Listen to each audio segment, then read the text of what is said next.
আসসালামু আলাইকুম ভিউয়ার্স, শ্রাবণীস কুকিংয়ে আপনাদের স্বাগতম। আজ আমি আপনাদের বানিয়ে দেখাবো খুব সহজ, ঝটপট এবং মজাদার ইলিশ মাছের দো পেঁয়াজা রেসিপি। তো চলুন ভিডিওটি শুরু করা যাক। এখানে প্রায় 300 গ্রাম পরিমাণের একটি ইলিশ মাছ কেটে ধুয়ে নিয়েছি। নুন, হলুদ এবং সাথে 1 টেবিল চামচ পরিমাণ সরিষার তেল দিয়ে মাছটা মাখিয়ে নেব।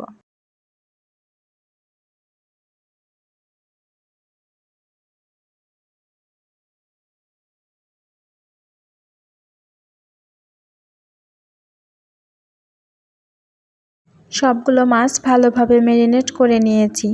এবারে মাছগুলো ভেজে নেব। একটি কড়াইতে পরিমাণ মতো সাদা তেল দিয়ে দিলাম।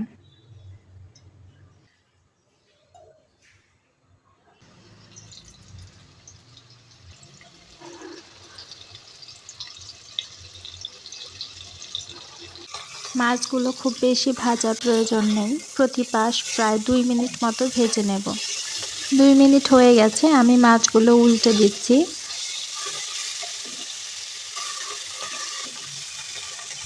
মাছগুলো ভাজা হয়ে গেছে, এবারে আমি উঠিয়ে নেব। মাছ ভাজা তেলের মধ্যে দিয়ে দিলাম 1/2 কাপ পরিমাণ পেঁয়াজ কুচি। পেঁয়াজটা কিছুটা নরম হওয়া পর্যন্ত ভেজে নেব। পেঁয়াজগুলো নরম হয়ে গেছে, এ পর্যায়ে এর মধ্যে দিয়ে দেব প্রায় 2 টেবিল চামচ পরিমাণ পেঁয়াজ বাটা। বাটা পেঁয়াজটাকেও এর সঙ্গে কিছুক্ষণ নেড়ে নেব। এ পর্যায়ে পেঁয়াজের মধ্যে কিছুটা পানি দিয়ে দিলাম যেন পেঁয়াজটা পুড়ে না যায়।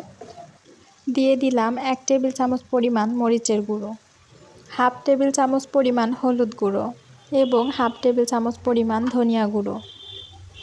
আমি এখানে কোনো প্রকার আদা রসুনের ব্যবহার করব না। ইলিশ মাছ রান্নায় বেশি মশলার প্রয়োজন হয় না। যত কম মশলা দিয়ে মাছ রান্না করা যায়, এই মাছটা খেতে কিন্তু তত বেশি মজা লাগে। মশলাটাকে সময় নিয়ে খুব ভালো করে কষাতে হবে, কারণ মাছ দেওয়ার পরে কিন্তু বেশি সময় রান্না করা যাবে না। এ পর্যায়ে আরও কিছু পরিমাণ পানি দিয়ে দিলাম স্বাদ মতো লবণ। ঢাকা দিয়ে দিলাম। 2 মিনিট পর মশলা থেকে তেল ছেড়ে দিয়েছে।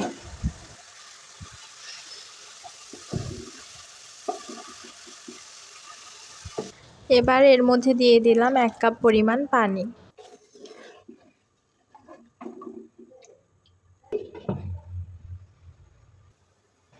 ঝোলটা ফুটে ওঠার পর এর মধ্যে ভেজে রাখা মাছগুলো দিয়ে দেব। মাছ দেওয়ার পর 5 মিনিট ঢেকে রাখব। 5 মিনিট পর ঢাকনা তুলে মাছগুলো সাবধানে উল্টিয়ে দেব।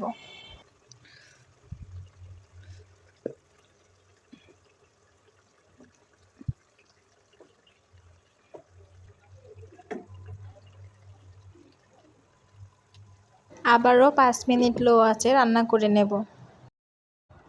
আশা করছি নতুন রাঁধুনি যারা আছেন তাদের জন্য ভিডিওটি হেল্পফুল হবে। ভিডিওটি ভালো লেগে থাকলে লাইক কমেন্ট করে পাশে থাকবেন। দেখা হবে পরবর্তী নতুন কোনো ভিডিওতে। ভালো থাকবেন, সুস্থ থাকবেন। আল্লাহ হাফেজ।